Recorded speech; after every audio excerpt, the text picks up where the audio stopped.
Very good morning to all of you present here. स्वागत है आप सबका सनी क्लासेस में। गाइस, मेरा नाम सनी है और आज मैं आप लोगों के लिए लेके आया हूं some important questions of trigonometry और आज ये हमारा रहेगा पार्ट 1। तो चलिए स्टार्ट करते हैं।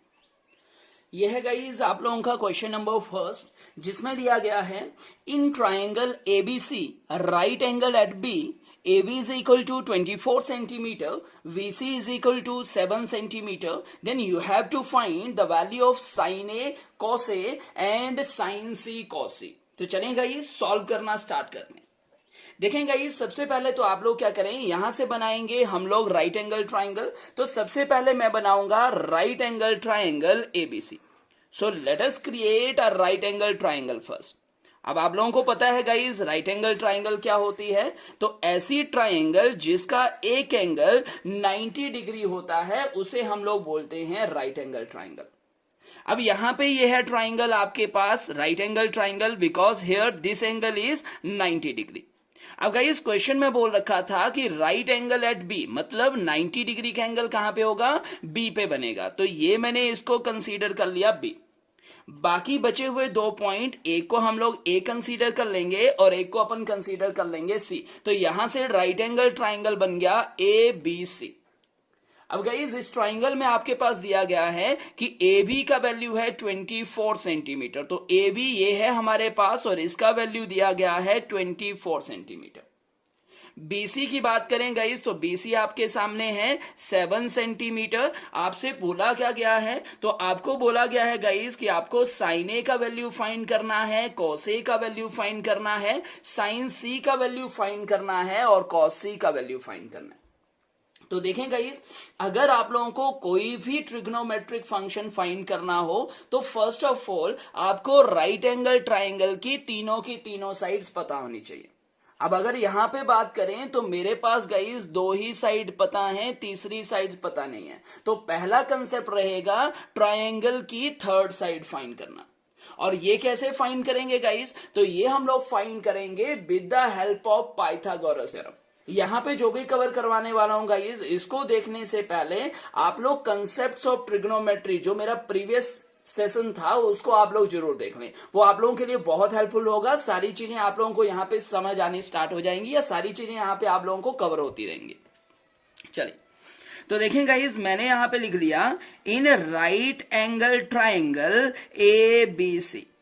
यहां पे मुझे दो साइड पता थी, तीसरी फाइंड करनी है। तो मैंने यहां पे कंसेप्ट यूज कर लिया यूजिंग पाइथागोरस थ्योरम। तो मैं PGT का लॉजिक यहां पे यूज करने वाला हूं। पाइथा सेज गाइस कि हाइपोटेन्यूज का स्क्वायर जो होगा वो किसके बराबर होगा, तो वो होगा बेस का स्क्वायर प्लस परपेंडिकुलर का स्क्वायर। अब यहां पे ध्यान दें तो 90 के सामने वाली जो साइड रहेगी ये हमेशा फिक्स है भाई, ये हमारा हाइपोटेन्यूज रहता है। बाकी बची हुई दो साइडें, तो एक इसमें से रहेगा बेस और एक रहेगा परपेंडिकुलर। अब यहां पे h की बात करें, हाइपोटेन्यूज की बात करें तो वो है हमारे पास AC। तो मैंने यहां पे लिख दिया AC का स्क्वायर। बेस की बात करें so guys that is AB। तो AB का square plus perpendicular means BC, so you can write it as BC का स्क्वायर।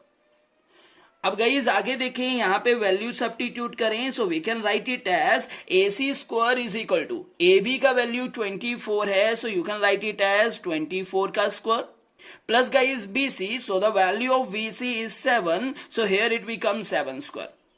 24 का स्क्वायर होता है गाइस 576 प्लस 7 का स्क्वायर होता है 49। अब जब मैंने 576 में 49 ऐड करूंगा तो guys it become 9 6 15, 1 carry, 8 4 12 and 1 carry and 6, so it becomes 625। तो यहां पे AC का स्क्वायर बना 625। Square shifted to other side guys, so become root of another value, so AC का वैल्यू आया रूट 625। और 625 किसका रूट होता है गाइस, तो ये रूट होता है 25 का। तो यहां से जो वैल्यू बना AC का वो बन गया 25 सेंटीमीटर। मतलब गाइस अब ये जो हाइपोटेन्यूज रहेगा ये यहां पे रहेगा 25 सेंटीमीटर। अब देखिए राइट एंगल ट्राइंगल की तीनों साइड्स आप लोगों को मिल चुकी हैं। अब हम लोग कोई भी trigonometric function easily find out कर सकते हैं। तो चलें जो जो फाइंड करना था, सबसे पहले मुझे पूछा गया था साइन ए का वैल्यू, तो अब मैं चल रहा हूं साइन ए के पास। अब गाइज यहाँ पे कुछ चीजें फोकस करें, आप लोग ध्यान से देखें। सबसे पहले यहाँ पे चेक करें कि कौन से एंगल की बात हो रही है। यहाँ पे बात हो रही है एंगल ए की। हमारे पास एंगल ए कहां पे है, ये है एंगल ए। मैंने आप लोगों को लास्ट पार्ट में समझाया था कि जिस भी एंगल की बात करें उसके सामने वाली साइड हमेशा परपेंडिकुलर रहेगी। तो यहां पे परपेंडिकुलर रहेगा बीसी, और 90 के सामने वाला हाइपोटेन्यूज, तो बची हुई साइड आपकी क्या बन गई, बेस बन गई। और आप लोगों को मैंने पंडित भद्री प्रसाद हर हर बोले वाला लॉजिक भी पढ़ाया था। तो वाई यूजिंग दैट कंसेप्ट हम लोग सीधा बोल सकते हैं कि साइन का वैल्यू होता है परपेंडिकुलर अपॉन हाइपोटेन्यूज। तो यहां पे परपेंडिकुलर कौन बना, तो यहां पे परपेंडिकुलर बना गई 7 और हाइपोटेन्यूज बना 25। सो साइन ए का वैल्यू आ गया 7/25। सिमिलरली गाइज आपसे पूछा गया था कोसे, तो मैं यहां पे लिख लेता हूं कोसे। कोसे की बात करें तो कोस का फॉर्मूला था गाइज बेस अपॉन हाइपोटेन्यूज, तो इट बिकम B/H।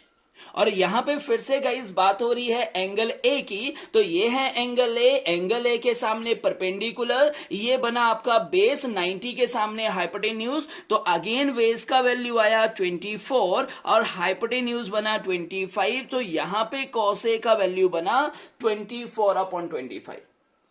वहीं पे गाइज आपके पास सेकंड पार्ट में इन्होंने क्या पूछा था, सेकंड पार्ट में इन्होंने पूछा था साइन सी का वैल्यू और कॉस सी का वैल्यू। तो अब देखें साइन सी के पास चलते हैं। साइन सी की वैल्यू की बात करें तो देखो गाइज आपके पास बोला क्या गया था, अब साइन है तो साइन का फॉर्मूला तो सेम ही रहेगा, परपेंडिकुलर अपॉन हाइपोटेन्यूज। लेकिन गाइज अब आप लोग फोकस करें फिगर के ऊपर, अब हमारे पास जो परपेंडिकुलर है वो चेंज हो जाएगा। कैसे, तो ध्यान दें, अब हम लोग बात कर रहे हैं एंगल सी की, तो अब हम लोग इस एंगल की बात कर रहे हैं।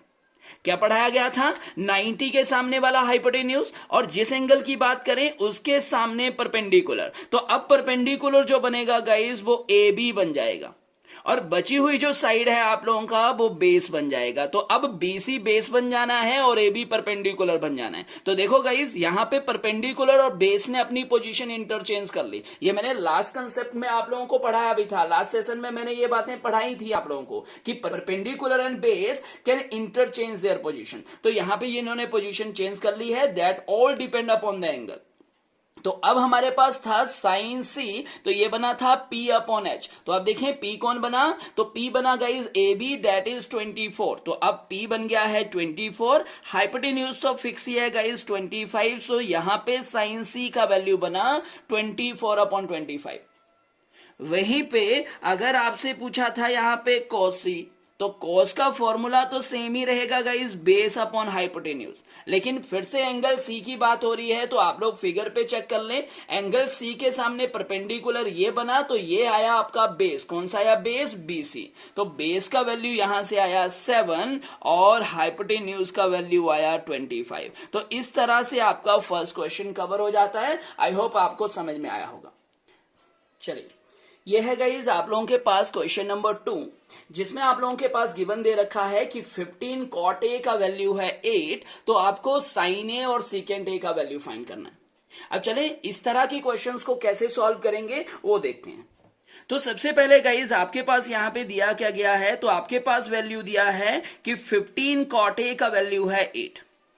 आपको यहां पे क्या करना है, आप लोग यहां पे फंक्शन का वैल्यू निकाल ले, तो कॉट ए को इधर ही रहने दे, ये 15 यहां पे मल्टीप्लाई हो रहा है, मैं इसको जब दूसरी तरफ शिफ्ट करूंगा तो यहां पे हो जाएगा डिवाइडेड बाय। तो कॉट ए का वैल्यू सिंपल बन गया 8/15। अब अगर गाइज आप लोगों को याद होगा तो कॉट का फॉर्मूला क्या होता था, तो कॉट का फॉर्मूला होता था बेस अपॉन परपेंडिकुलर। तो अब आप लोग सीधा यहां से बोल सकते हैं कि जो बेस का वैल्यू रहेगा वो 8 रहेगा और परपेंडिकुलर का वैल्यू रहेगा वो 15 यूनिट्स रहेगा।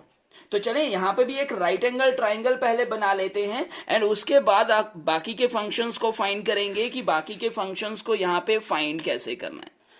देखें गाइज ये मैंने बना ली है आप लोगों के लिए राइट एंगल ट्राइंगल। अब इस राइट एंगल ट्राइंगल की बात करें तो यहां पे ये है 90 डिग्री एंगल, और यहां पे मेरे पास बोला है कॉट ए, एंगल ए दिया है, तो ए क्या होगा, इन दोनों में से किसी भी एक एक्यूट एंगल को आप लोग ए कंसीडर कर लो। मान लो इसको ए कंसीडर कर लिया, बाकी और कोई इंफॉर्मेशन नहीं दी है तो आप अपनी मर्जी से बाकी नामकरण कर सकते हैं, तो मैंने बाकियों का नामकरण कर दिया बी और सी। तो इस तरह से हमारे पास एक राइट एंगल ट्राइंगल बन चुकी है, राइट एंगल ट्राइंगल एबीसी। अब हमने यहां पे चेक किया गाइस कि हमने क्या पढ़ा, तो हमने पढ़ा कि एंगल के सामने वाली साइड रहेगी परपेंडिकुलर, 90 डिग्री के सामने वाली साइड रहेगी हाइपोटेन्यूज, और बची हुई साइड आपकी बेस है। अब हम लोग यहां पे फोकस कर रहे हैं एंगल ए के ऊपर, तो यहां पे गाइस बेस का वैल्यू दिया है 8, तो बेस कौन बना, ये बना, तो ये आ गया आप लोगों का 8 यूनिट्स। सिमिलरली परपेंडिकुलर की बात करें तो यहां पे दिया है 15, तो ये बन गया आप लोगों का 15 यूनिट्स, और बच गया अब आप लोगों के पास हाइपोटेन्यूज। अब मैंने आप लोगों को प्रीवियस क्वेश्चन में क्या सिखाया, तो मैंने आप लोगों को सिखाया कि सबसे पहले राइट एंगल ट्राइंगल की सारी साइडें फाइंड करेंगे। तो यहां पे फिर से गाइस 2 साइडें पता हैं, अब बारी आ गई है तीसरी साइड को फाइंड करने की। तो चलें थर्ड साइड फाइंड करते हैं। कैसे फाइंड करेंगे, अगेन गाइस सेम लॉजिक, तो मैंने लिख लिया right angle triangle A B C, और यहां पे क्या यूज करेंगे, तो using guys Pythagoras theorem, PGT concept. पाइथा सेज हाइपोटेन्यूज का square is equal to base का स्क्वायर प्लस परपेंडिकुलर का स्क्वायर। हाइपोटेन्यूज की बात करें गाइस तो that we have to calculate, so let it remain the same, and on the other side base guys, base का value है 8, so you can write it as 8 square plus perpendicular that is 15, तो यहां पे बना 15 का square. 8 का square होता है गाइस 64, एंड 15 का स्क्वायर होता है 225। जब मैं दोनों को ऐड करूंगा तो 5 और 9 हो गया, 6 + 2 8 बन गया, एंड 2 आगे ऐसे ही रह गया, और यहां पे चल रहा था AC का स्क्वायर। अब गाइस जब स्क्वायर इधर जाएगा तो बन जाएगा रूट, और 289 अब किसका रूट होता है, तो 289 गाइस रूट होता है 17 का, तो यहां से AC का वैल्यू बना 17 यूनिट्स, मतलब आप लोगों का हाइपोटेन्यूज बन गया 17 यूनिट्स। अब आपको गाइस फाइंड क्या क्या करना था, तो क्वेश्चन में मुझसे पूछा गया था साइन ए और सीकेंट ए, तो चलें साइन ए और सीकेंट ए की बात करते हैं। पहले चल रहा हूं गाइस मैं साइन ए के पास, तो साइन का फॉर्मूला सीखें। साइन का फॉर्मूला था परपेंडिकुलर अपॉन हाइपोटेन्यूज। अब यहां पे एंगल ये था साइन ए, तो ए के सामने परपेंडिकुलर, तो ये आ गया आप लोगों का 15, तो परपेंडिकुलर का वैल्यू 15, और हाइपोटेन्यूज की बात करें तो वो है 17, तो साइन ए का वैल्यू बन गया 15/17। वहीं पे सेकंड पार्ट आपसे पूछा गया था सीकेंट ए का वैल्यू। अब सीकेंट का फॉर्मूला क्या होता है गाइस, तो कैसे याद किया था, secant is the reciprocal function of cos, और कॉस का फॉर्मूला होता था बेस अपॉन हाइपोटेन्यूज, तो सीकेंट क्या बनेगा, हाइपोटेन्यूज अपॉन बेस। हाइपोटेन्यूज की बात करें तो दैट इज 17, और बेस की बात करें गाइस तो 8, तो यहां पे सीकेंट ए का वैल्यू बन चुका है 17/8। आई होप गाइस ये क्वेश्चन भी आपको समझ में आया होगा, और इस तरह के और जो भी क्वेश्चन है गाइस सभी को हम लोग यही कंसेप्ट लगा के सॉल्व करेंगे। चलें, यह है गाइज हमारा क्वेश्चन नंबर 3, जिसमें दिया गया है in triangle PQR right angle at Q, PR + QR is equal to 25 centimetre and PQ is equal to 5 centimetre. आप लोगों को क्या करना है, sine P, cos P and tan P का वैल्यू फाइंड करना है। तो चलें स्टार्ट करते हैं। सबसे पहले क्या करेंगे गाइस, हम लोग एक राइट एंगल ट्राइंगल यहां पे बनाएंगे। तो सबसे पहले मैंने बना लिया है राइट एंगल ट्राइंगल PQR, तो ये मेरे पास आ गई है यहां पे राइट एंगल ट्राइंगल। अब गाइस राइट एंगल ट्राइंगल की बात करें तो यहां पे बोला क्या गया था, यहां पे बोला गया था कि राइट एंगल कहां पे है, Q पे, तो ये वाला पॉइंट आ गया हमारे पास पॉइंट Q। बाकी बचे हुए 2 पॉइंट, तो एक को नाम P दे देंगे और एक को नाम हम लोग R दे देंगे, तो इस तरह से हमारे पास राइट एंगल ट्राइंगल बन गई PQR। अब यहाँ पे कुछ एक इन्फॉर्मेशन दी थी गाइस, जैसे बोला था कि पी क्यू का वैल्यू 5 सेंटीमीटर है, तो ये आ गया 5 सेंटीमीटर। और साथ में आप लोगों के पास बाकी बची हुई दो साइडें तो नहीं दी हैं, लेकिन इनके बीच में एक रिलेशन दिया हुआ है, दैट इज गाइस कि P R plus Q R is equal to 25 centimetre. तो दोनों साइडों का रिलेशन आपस में दिया है। अब हमारे पास कोई भी फंक्शन फाइंड करना है तो हमारा प्राइमरी फोकस था कि तीनों की तीनों साइडों को फाइंड करना। तो चलें तीनों साइड फाइंड करने की कोशिश करते हैं। और यहां पे गाइज आपके पास ओनली एक ही साइड पता है, तो बाकी दो साइडें फाइंड करने की कोशिश करेंगे। कैसे फाइंड करेंगे, तो देखिए यहां से पी आर और क्यू आर का वैल्यू 25 है। आप लोग यहां से किसी एक वैल्यू को फाइंड कर सकते हैं। जैसे मान लो अगर मैं पी आर कैलकुलेट करूं तो ये क्या बनेगा, 25, Q R shifted to other side, so minus Q R. This is your equation number 1। अब हम लोग क्या करते थे, अब हम लोग इस साइड फाइंड करने के लिए क्या यूज करते थे, हम लोग यूज करते थे पाइथागोरस थ्योरम। तो मैं लिख सकता हूं in right angle triangle P Q R, और यहां पे भी मैं यूज कर रहा हूं पाइथागोरस थ्योरम। तो ये मैंने लगा दिया पीजीटी का लॉजिक। पीजीटी सेज हाइपोटेन्यूज का square is equal to base का स्क्वायर प्लस परपेंडिकुलर का स्क्वायर। हाइपोटेन्यूज की बात करें गाइस तो 90 के सामने हाइपोटेन्यूज, दैट इज क्या बना, पी आर। तो यहां पे बना पी आर का स्क्वायर। बेस की बात करें गाइस तो बेस यहां पे आ गया पी क्यू का स्क्वायर, और परपेंडिकुलर की बात करें तो वो आ गया क्यू आर का स्क्वायर। वैल्यू भरना स्टार्ट करें तो पी आर का वैल्यू इक्वेशन 1 में हम लोगों ने निकाल रखा है 25 माइनस क्यू आर। तो मैं पी आर की जगह इसका वैल्यू लिख देता हूं 25 माइनस क्यू आर, और यहां पे स्क्वायर हो रहा है तो इधर कर दिया square. On the other side guys P Q का वैल्यू 5 है तो 5 का स्क्वायर, और क्यू आर का वैल्यू ऐसे ही रहेगा क्यू आर स्क्वायर। आप लोग यहां पे लिख सकते हैं यूजिंग इक्वेशन नंबर 1। तो इक्वेशन 1 का यूज मैंने यहां पे किया। अब गाइस देखें आपके पास इधर आइडेंटिटी बन रहा है। अगर मैं 25 को ए कंसीडर करूं, क्यू आर को बी कंसीडर करूं, बीच में है माइनस, सर पे है 2, आइडेंटिटी बन गया ए माइनस बी का whole square. That can be written as guys A का स्क्वायर प्लस बी का स्क्वायर माइनस 2ab। अब गाइस जब हम लोग यहां पे आइडेंटिटी में वैल्यू भरेंगे तो ये बनेगा 25 का स्क्वायर प्लस गाइस बी की जगह क्यू आर है, सो क्यू आर का square minus 2 into A that is 25 into V that is Q R. On the other side guys 5 का स्क्वायर रहेगा 25, और साथ में है क्यू आर का स्क्वायर। अब रीअरेंज कर लें यहां पे, तो जब मैं थोड़ा सा रीअरेंज करूंगा, यहां पे वैल्यू स्क्वायर ऑपरेट करूंगा, तो देखें इक्वेशन बनेगी क्या। तो 25 का स्क्वायर होता है 625, क्यू आर का स्क्वायर तो क्यू आर स्क्वायर ही रहेगा। 25 का डबल हो गया गाइस 50, साथ में है क्यू आर तो क्यू आर लगा दिया। ये 25 दूसरी तरफ गया तो माइनस का 25, और क्यू आर दूसरी तरफ शिफ्ट हुआ गाइस तो minus Q R square. On the other side we left with the value 0। Now this QR square is of positive sign and this is of negative sign, so both are cancel out with one another. और अब हमारे पास बचा क्या guys, तो 625 से 25 minus हो रहे हैं, तो ये बच गया 600 माइनस बना 50 QR। On the other side we have zero guys, ध्यान देना। अब मुझे करना क्या है, मुझे क्यू आर का वैल्यू निकालना है, तो मैं इसको कुछ ऐसे लिख सकता हूं 600 is equal to 50 Q R. और अगर आपको क्यू आर चाहिए हो तो 50 दूसरी तरफ शिफ्ट हो जाना है, और यहां पे ये 600 को डिवाइड करेगा। तो मींस मैं यहां पे लिख क्या सकता हूं, तो यहां पे लिख सकता हूं कि जो क्यू आर का वैल्यू बनेगा, देखें 0 से 0 कैंसल एंड 12 5 जा 60। मतलब क्या हुआ कि क्यू आर का वैल्यू आ गया 12 सेंटीमीटर।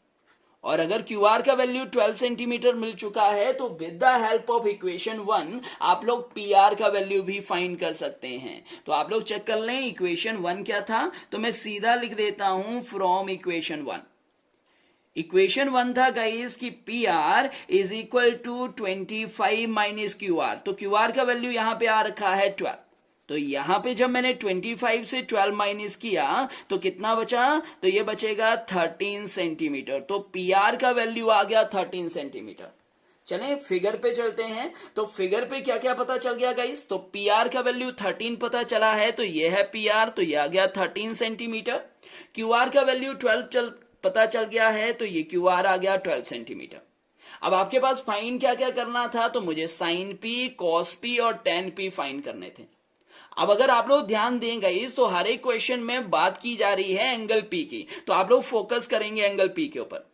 पी के सामने क्या होगा, परपेंडिकुलर, तो ये बन गया परपेंडिकुलर। 90 के सामने वाला हाइपोटेन्यूज, तो ये बच गया आपका बेस। अब आप लोग सारे के सारे फंक्शंस की वैल्यू इजिली लिख सकते हैं। तो चले मैं यहां पे वैल्यूज बता देता हूं।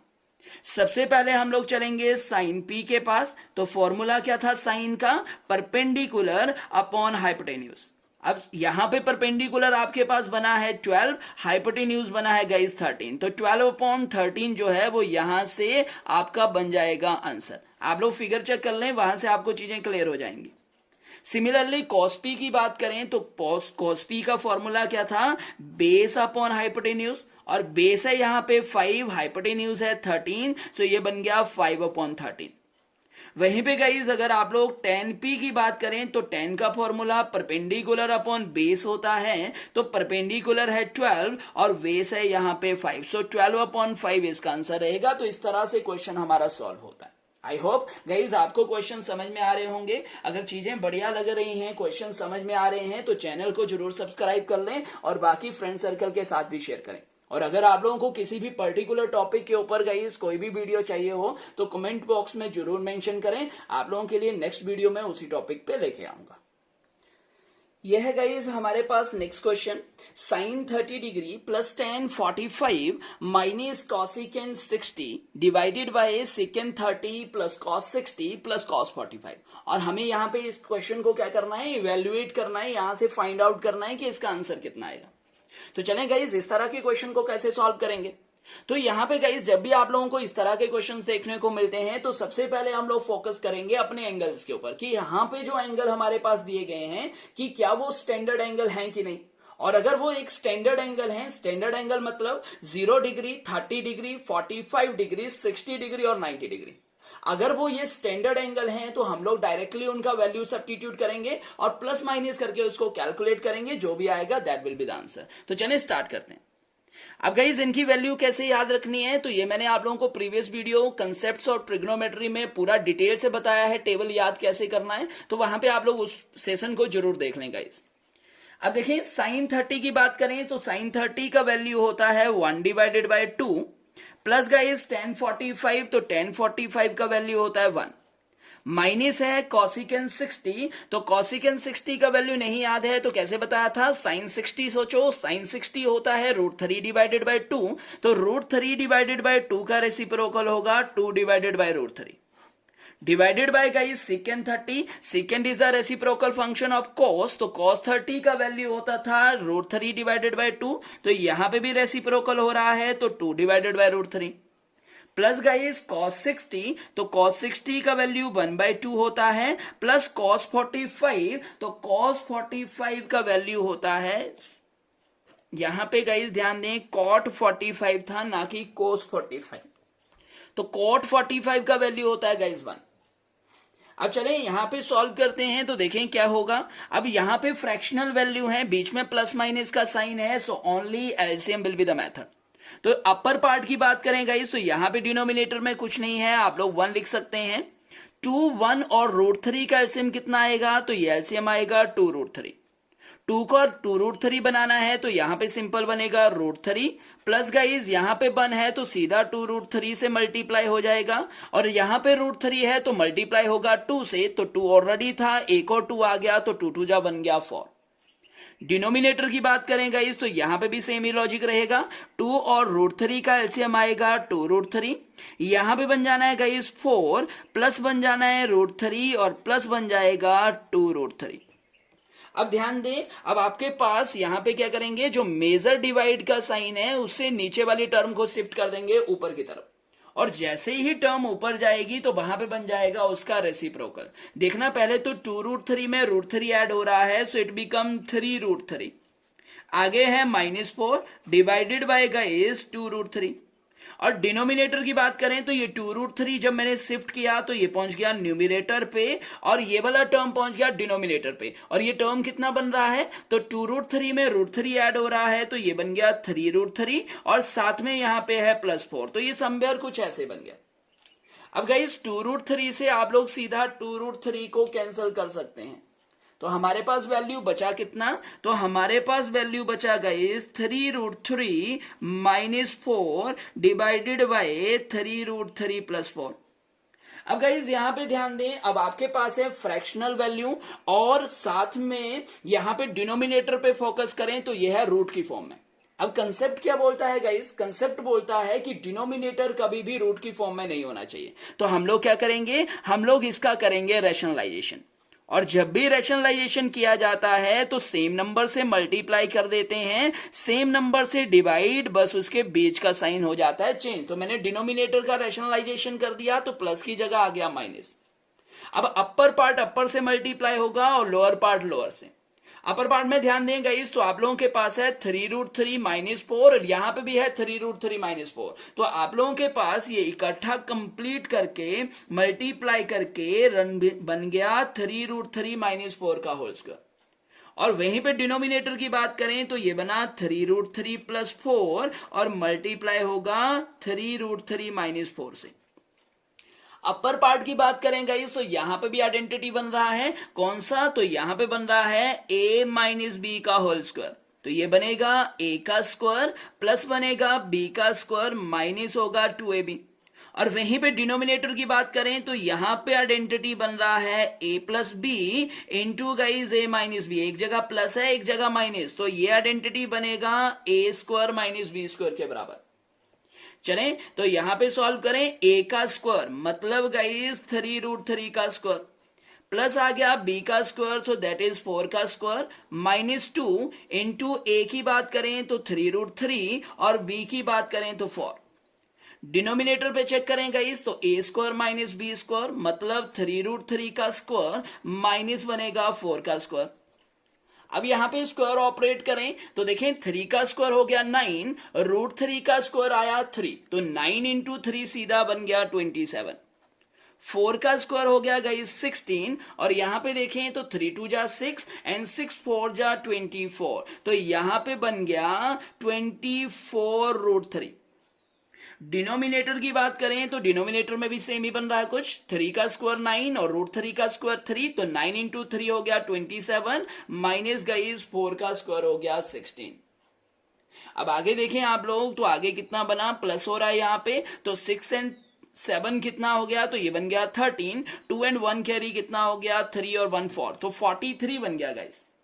माइनस साथ में हो रहा है 24√3, तो यहां पे ये ऐसे ही रहेगा। और डिनोमिनेटर की बात करें तो 27 से मैंने 16 माइनस किया तो कितना बचेगा, तो ये बच गया आप लोगों के पास 11। तो हमारे पास आंसर बन गया 43 - 24√3 divided by 11। So this will be the answer guys, और इस तरह से क्वेश्चन अपन सॉल्व करेंगे।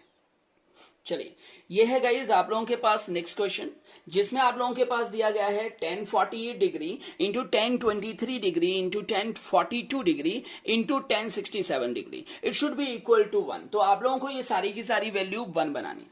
अब देखिए गाइज इस तरह के क्वेश्चंस को सॉल्व करने का क्या कंसेप्ट रहता है, अब वो भी सीखते हैं। अब गाइज याद रखें, मैंने आप लोगों को बोला था कि सबसे पहले हम लोग फोकस करेंगे अपने एंगल के ऊपर कि क्या ये स्टैंडर्ड एंगल है या नहीं। अगर ये स्टैंडर्ड एंगल नहीं होगा, मतलब 0 डिग्री, 30, 45, 60 एंड 90, अगर इनमें से नहीं है तो अब हम लोग यहां पे क्या कंसेप्ट लगाएंगे वो देखें। यहां पे गाइस हम लोग कंसेप्ट लगाएंगे कॉम्प्लीमेंट्री एंगल्स का या 90s का। 90s का कंसेप्ट क्या है, मतलब क्या है गाइस, आप लोग एंगल पे फोकस करें और यहां पे ये चेक करेंगे कि कौन कौन से दो एंगल मिलके आपस में 90 बना रहे हैं। जैसे यहां पे ध्यान दें तो ये है 48 और ये है 42, तो 48 और 42 मिलके क्या बनाएंगे गाइस, 90 बनाएंगे। सिमिलरली अगर 23 की बात करूं और यहां पे है 67, तो 23 और 67 भी आपस में मिलके बना रहे हैं 90। तो क्या होता है कि जो एंगल आपस में मिलके बना रहे हैं 90 डिग्री, उनमें से एक एंगल को चेंज कर देते हैं और एक को अपन सेम वैसे का वैसा ही रहने देते हैं। तो चलें देखें यहां पे कैसे करना है। अब देखो गाइज यहां पे 1048 है, तो मान लो मैं यहां पे इसको चेंज कर रहा हूं, तो 1048 को मैं लिख सकता हूं 90 - 42, क्योंकि देखो 10 का ये 10 ही आ जाना है और 90 से 42 माइनस होगा तो ये 48 ही बन जाएगा। सिमिलरली आगे 1023 था, तो मैंने 1023 को भी 90 की फॉर्म में ब्रेक कर दिया, तो मैं इसको लिख सकता हूं 90 माइनस 67, क्योंकि 90 से 67 माइनस करेंगे तो ये भी 23 ही बन जाएगा।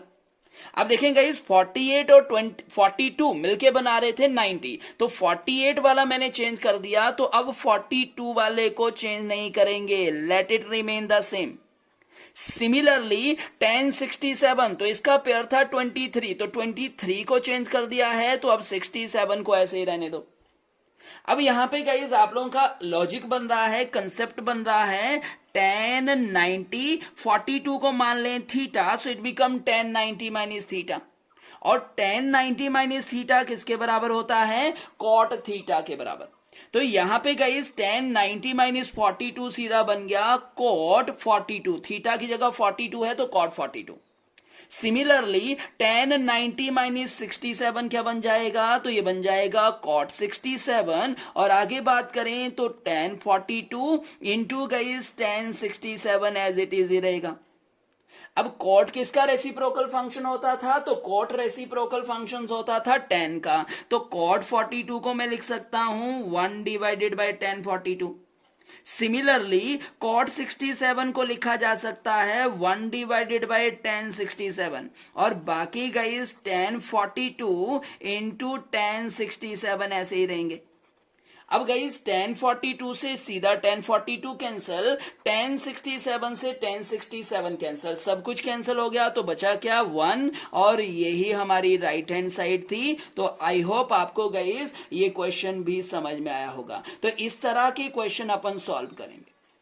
अब गाइज आई होप आप लोगों को सेशन बढ़िया लगा होगा। अगर चीजें आप लोगों को समझ में आई हैं, सेशन आप लोगों को बढ़िया लगा है, तो हमारे चैनल को सब्सक्राइब जरूर कर लें, और साथ में बेल आइकन पे क्लिक कर लें, जिससे आने वाले वीडियोस की नोटिफिकेशंस आप लोगों को टाइम पे मिलती रहे।